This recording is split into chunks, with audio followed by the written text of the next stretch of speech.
Este es un Mazda RX-7 de 1993 y es una auténtica obra maestra. Este coche tiene un diseño realmente precioso y además una experiencia de conducción absolutamente increíble. Y bajo el capó encontramos un sistema de propulsión rotativo bastante peculiar, pero maravilloso y suave. Este es uno de los mejores deportivos japoneses de todos los tiempos. En mi opinión, uno de los mejores deportivos de todos los tiempos en general. Y hoy voy a analizar el FD RX-7 y voy a mostrarte todos sus detalles y características. Muy bien, hora de los detalles y características del Mazda RX-7 FD. FD, así es como lo llaman los entusiastas. También aparece en el BIM de estos coches y lo diferencia de los modelos anteriores del RX-7, del FB y el FC.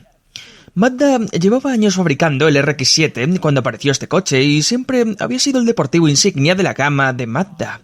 Pero este es conocido como una especie de insignia entre las insignias, el mejor de los RX-7, y llegó aquí a Estados Unidos para el año 1993. Ahora bien, hay muchas cosas interesantes sobre el FD RX-7, pero empecemos por uno de sus puntos fuertes más evidentes, su aspecto.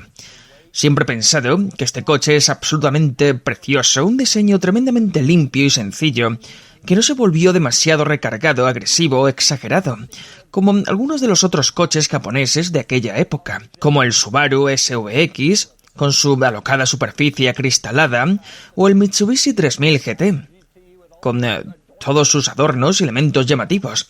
Este coche era discreto, pero al mismo tiempo tenía un diseño decidido, agresivo, suave y sencillo, y siempre he pensado que estaba magníficamente diseñado. Ahora bien, la historia del diseño de este coche es bastante interesante.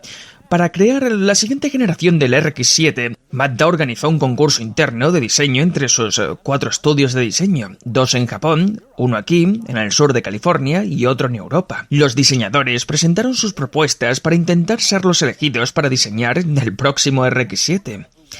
Al final ganó el estudio del sur de California, con un diseñador muy talentoso de aquí, del sur de California, que diseñó lo que acabaría convirtiéndose en el RX-7 original.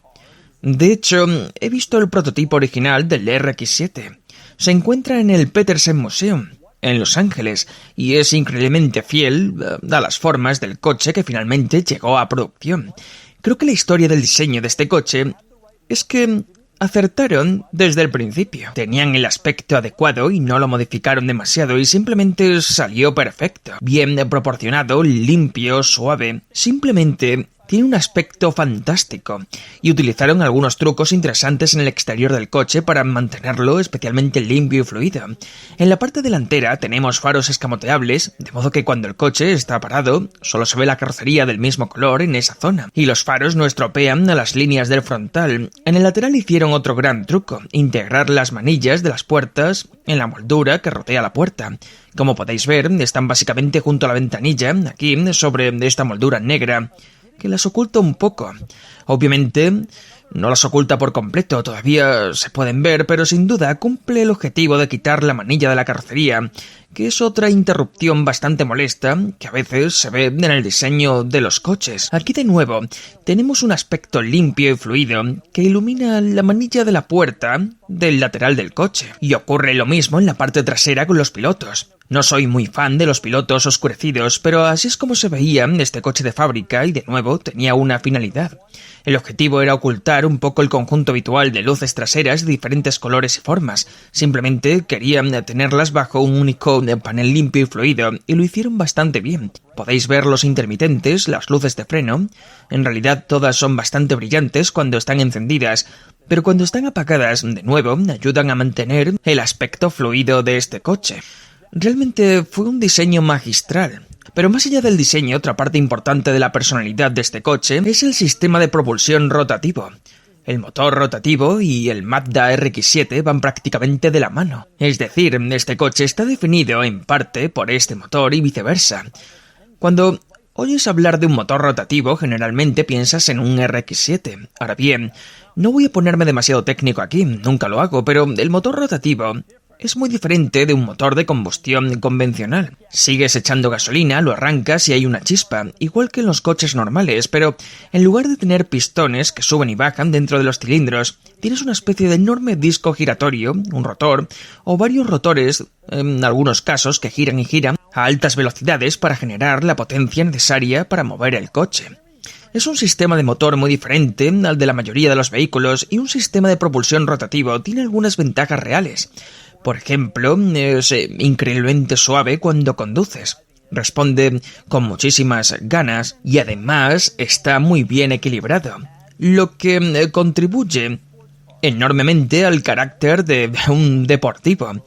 Pero un motor rotativo también tiene algunos inconvenientes y a medida que envejecen pueden convertirse, digamos, en motores que requieren bastante mantenimiento. Pueden ser algo de poco fiables y eso no sería tan grave si fuera fácil encontrar gente que supiera trabajar con ellos, pero muchos mecánicos simplemente no saben hacerlo, así que hay que buscar un especialista que sepa trabajar con estos RX-7. Aún así, es un sistema de propulsión muy especial y un componente fundamental de este coche, del que hablaré más cuando lo conduzca. En este coche, el sistema de propulsión rotativo producía algo más de 250 caballos. Puede que esa cifra no parezca especialmente impresionante, sobre todo teniendo en cuenta que otros deportivos japoneses de los años 90 tenían bastantes más. El Supra tenía 320, el NSX rozaba los 300, y tanto el 3000 GT VR4 como el 300ZX rondaban los 300. Este coche tenía 250, pero creo que algo que a menudo se pasa por alto en el FD-RX7 es el peso. Este coche no pesa absolutamente nada. Tiene un peso en vacío de unas 2.700 libras, lo cual es increíblemente impresionante en comparación con esos otros coches japoneses de los años 90 más potentes. El Mitsubishi 3000 GT VR4 pesaba como máximo alrededor de 3.800 libras. Este coche pesa 1.100 libras menos que ese 3000 GT. Incluso el NSX rondaba las 3.100. Este coche pesaba unas 450 libras menos que el legendario NSX, un deportivo de altas prestaciones, ligero y centrado en el conductor. Un deportivo de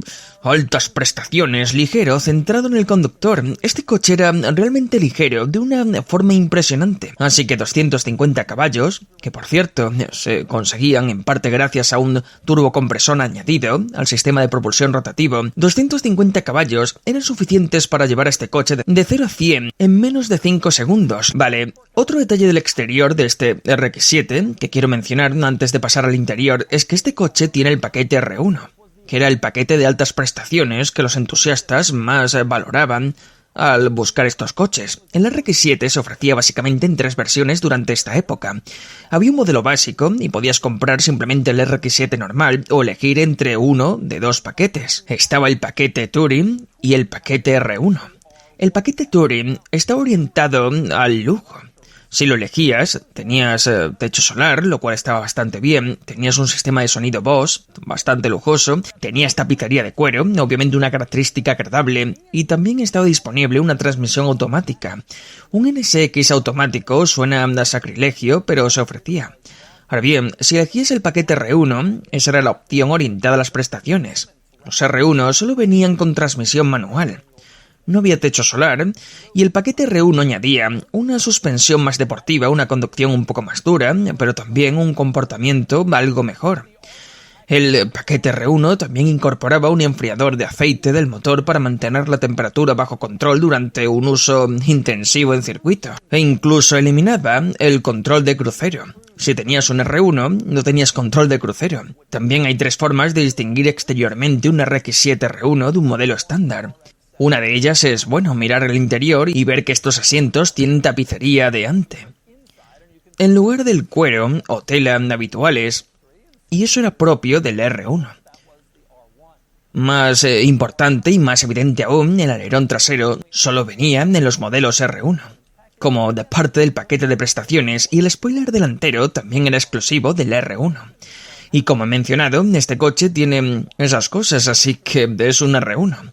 Otra cosa que me gusta mucho, por cierto, de los modelos coupé del RX-7 sin techo solar es que tienen una especie de diseño de techo de doble burbuja. Ahora miras dentro del coche y puedes ver que en realidad hay 2 secciones elevadas claramente diferenciadas, una encima de cada asiento, así que posiblemente lo hicieron para los cascos.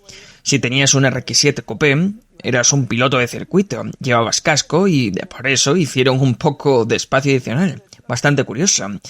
Y ahora pasamos al interior del FD de RX-7 para hablar de algunas de sus peculiaridades, empezando por el diseño general del interior, que en realidad es bastante sencillo y básico, haciendo un poco juego con el exterior. No hay adornos extravagantes, nada especialmente llamativo, y tampoco tiene esa especie de forma especial de puesto de conducción que encontrabas en el Supra y en algunos de los otros coches deportivos de la época. En realidad es bastante básico y sencillo. Es funcional, está enfocado a su propósito y de hecho resulta agradable. Nada recargado ni excesivo, aunque quizás no sea tan espectacular. Para mí, uno de los detalles más extraños e interesantes de este interior es todo lo relacionado con los paneles de las puertas. Empecemos por el panel de la puerta del conductor, donde tienes este pequeño panel que se abre para revelar un compartimento de almacenamiento. No es simplemente un hueco para guardar cosas, sino un compartimento con una tapa que se cierra, lo cual supongo que puede estar bien. Justo delante tienes la manilla para salir, y no es una manilla tradicional. En su lugar es casi como un interruptor que tiras hacia adelante o hacia ti para abrir la puerta desde dentro. Más arriba tienes una salida de aire del climatizador en el panel de la puerta. El habitáculo del coche era bastante pequeño. No tenían espacio para colocar una salida de aire para el conductor en el salpicadero, así que la integraron en el panel de la puerta. Muchos coches hacen esto, así que no es tan extraño. Lo raro es que en el lado del acompañante básicamente todo es completamente diferente. No tienes una salida de aire del climatizador en ese panel de la puerta. En su lugar está integrada en el salpicadero y además el acompañante no tiene ningún compartimento de almacenamiento. No hay ningún hueco abierto para guardar cosas, ni siquiera hay una pequeña tapa que se cierre. No hay absolutamente nada, pero el acompañante sí tiene una agarradera para cerrar la puerta, de modo que puedes tirar de ella para cerrarla. Algo que el panel de la puerta del conductor no tiene. Es muy extraño.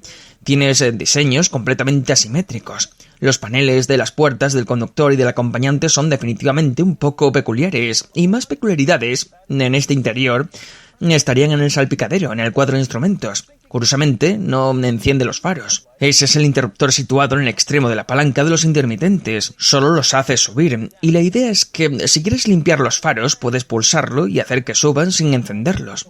O si va a ser un día de hielo y nieve y te preocupa que los faros se queden congelados y no puedan subir antes de que entres en el coche a la mañana siguiente, puedes hacer que suban y así sabrás que estarán abiertos y listos para usar. Ahora, el botón de los retrovisores situado al otro lado del cuadro de instrumentos, como podéis ver, está vacío. No hay nada ahí. Y eso se debe a que ese era el botón de control de crucero. Hay otros detalles. En la consola central hay un pequeño botón que dice Overheat Exhaust System, es decir, el sistema de escape sobrecalentado. Y es de color rojo brillante. Resulta que en realidad no es un botón, sino un testigo de advertencia que se enciende si el coche se está calentando demasiado y el escape está alcanzando una temperatura excesiva. Esto se debe a que el escape pasa justo por debajo del coche y un escape muy caliente podría calentar el suelo del lado del acompañante. Por eso se enciende esa luz para avisarte de que podría estar alcanzando una temperatura peligrosamente alta y que podría llegar a quemarle el pie al acompañante a través del suelo del coche. Es bastante interesante, nunca había visto nada parecido. Aquí tenemos otro detalle. El sonido del claxon del coche es muy ridículo, no encaja realmente con la imagen musculosa del RX-7. Escuchad.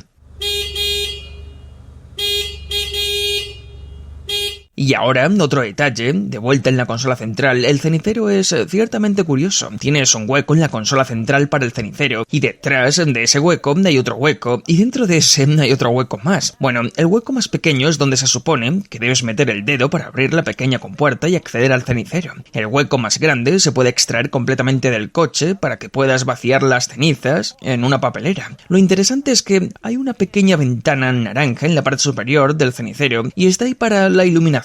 Cuando enciendes las luces y se enciende la iluminación del habitáculo, una pequeña luz brilla a través de esa ventana para iluminar el cenicero. Por supuesto, no podían instalar la luz directamente en el propio cenicero porque cuando lo sacaras del coche para vaciarlo, también tendrías que desconectar la luz. Así que lo hicieron de esta manera, lo cual es bastante ingenioso. Ahora vamos a pasar al conjunto de controles centrales. Como podéis ver, aquí no hay nada especialmente emocionante o inusual. Los controles del climatizador están arriba. En el centro tenemos la radio, el reproductor de CD FD, en este caso, y después algunos indicadores en la parte inferior. Ahora bien, merece la pena señalar que la unidad principal de la radio y los indicadores son elementos de postventa, algo muy habitual en estos coches. Esta ranura de doble DIN suele modificarse y a veces para instalar una radio de doble DIN con Apple CarPlay y todo eso. Otras veces para instalar indicadores, diferentes radios o pequeños compartimentos de almacenamiento. Así que este coche no está completamente sin modificar, pero está en una modificación o mejora bastante habitual. Estos indicadores del mercado de accesorios y un equipo de sonido en esta ranura. Curiosamente los indicadores que están delante del volante también parecen un poco de postventa. Cuando los miras simplemente no parecen de serie, en parte porque no hay ningún logotipo de Mazda en los indicadores ni tampoco pone RX7. Y además la tipografía utilizada para el cuentakilómetros simplemente parece la de algún indicador postventa o de un EQ independiente, pero en realidad estos son los indicadores originales. Y me gusta mucho que el indicador de temperatura original no se limite a mostrar que la temperatura está entrando en la zona caliente. Cuando llega a su punto más alto indica add coolant, es decir, añadir refrigerante. No solo te informa de que está caliente, sino que también te dice qué hacer para solucionar el problema. En cuanto a los asientos de este coche, ya os he enseñado la tapicería de ante del R1. Detrás de los asientos no tienes asientos traseros en este coche, pero sí tienes pequeños compartimentos de almacenamiento.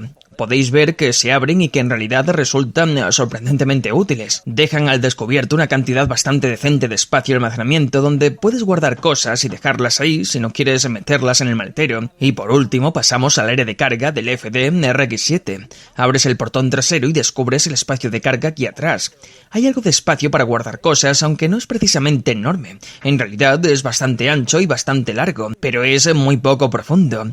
No hay demasiado espacio para meter muchas cosas aquí atrás, aunque quizás sea un poco más práctico de lo que podrías pensar, teniendo en cuenta el tamaño relativamente pequeño del coche, su peso y el hecho de que es un deportivo. También merece la pena señalar que si quieres más espacio puedes abatir esta pequeña separación entre el área de carga y el habitáculo para poder introducir objetos más grandes y largos cómodamente sin que haya ningún problema. En cuanto a los últimos detalles del coche, uno de ellos es sin duda el logotipo de Mazda. Podéis verlo aquí. Este es el antiguo logotipo de Mazda que solo utilizaron durante unos 6 años, a principios y mediados de los años 90, antes de sustituirlo por las alas que conocemos actualmente. Curiosamente, este fue en realidad el segundo intento de Mazda con este logotipo. Originalmente habían presentado un diseño diferente en el que la parte central tenía bordes más afilados, pero Mazda tuvo que abandonar ese logotipo después de utilizarlo durante solo unos meses porque se parecía demasiado al logotipo del fabricante francés Renault. Así que, después de unos meses con aquel logotipo, cambiaron a este, y después de solo unos pocos años con este, desapareció por completo. Y por último, el último punto interesante de debate sobre el RX7 es ¿qué fue de él? El RX7 no tuvo unas ventas especialmente buenas en Estados Unidos. Tenía un aspecto pensado para competir con otros deportivos japoneses de altas prestaciones de los 90, pero tenía menos potencia. Y aunque las cifras de aceleración eran buenas, la gente realmente no entendía el sistema de propulsión rotativo ni la cuestión de la potencia, así que simplemente no fue popular. Este coche solo estuvo a la venta en Estados Unidos durante del 93 al 95 y después desapareció, pero fue más popular en Japón, donde se fabricó hasta 2002. Así que esos son los detalles y características del FD RX7. Ahora estoy muy emocionado, me encanta cómo se conducen estos coches, estoy deseando ponerme al volante y experimentarlo.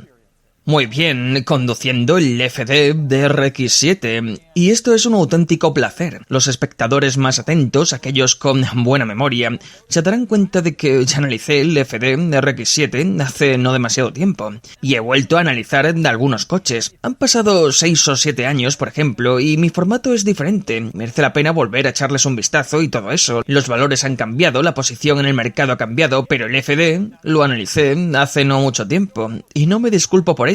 Me encanta conducir este coche y no rechazo ninguna oportunidad de conducir un FD de RX7. Cuando apareció este, con el color adecuado, el paquete R1, pocos kilómetros y sin modificaciones, pensé, ¿sabes? Creo que hice uno de estos hace poco y después pensé, me da igual, voy a hacerlo otra vez.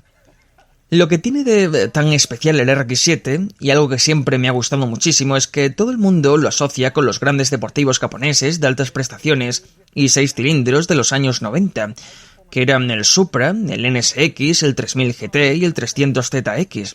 Todos ellos coches de 6 cilindros bastante serios.